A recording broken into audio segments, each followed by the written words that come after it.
Jambo la Wetangula na Mudavadi, hiyo ni siasa yetu ya Waluya. Sisi kama Waluya tumesema kwa siasa wa jamaa hawajatufanyia chochote. Kwa sababu ile kazi ambayo wanafanya kwenye serikali, ni serikali kupeana impression, optics, kwamba Waluya wako ndani ya serikali.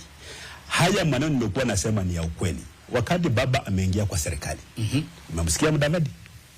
Hata akienda kwa mikutano, Kindiki anaongea, anamwamusha Raila, anamwamusha rais.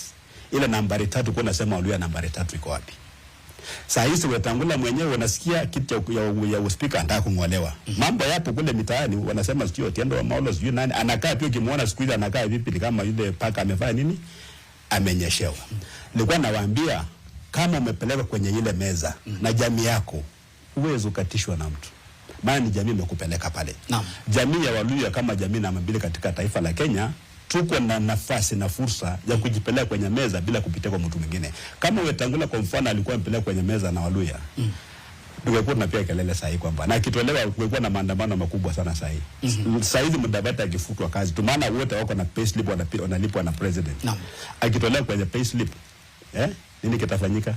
Wetangula kingolewa, nini kitafanyika? Na labda vile maneno mimi naongea hivi, hata kama pia mimi na windwa hao wanaweza kuyasema wakutetea kwa walifutwa kitambo. So, wanafaa kusimama kutetea labda wamechaguliwa na wananchi.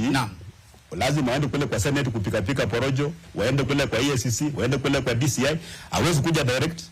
Waache leo Mudavadi aseme mimi naongea hivi.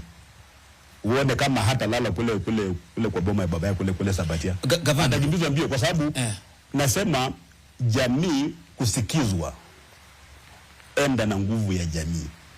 Usiende ukatakata kona pale ukwambia ukikaa hapa Waluya wataona kama wako ndani ya serikali, lakini hawako ndani ya serikali. Wanaona wakati rais alikuja kulonji na miradi kule kuku Western juzi. Alikuja kulonji nini? Sema tu mradi moja bilioni 1 ambaye alikuja kulonji. Ile 30% unasema alikuwa amekubaliana. Iko wapi?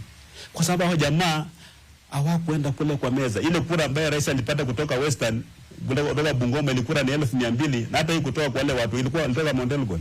So nionao Wetangula anabebwa hivyo. Vita yangu na Wetangula na Mudavadi sio personal. Tunasema bana ni vya kisiasa. Wacha tupange siasa zetu, na nyinyi mmekuwa ni kama mmeweka jamu kidogo, na kama watakuja watuunge sisi tu. Maana pia vuguvugu sio mchezo. Maana Muluya ataenda kwa meza direct 2027. Muluya ataenda kwa Gavana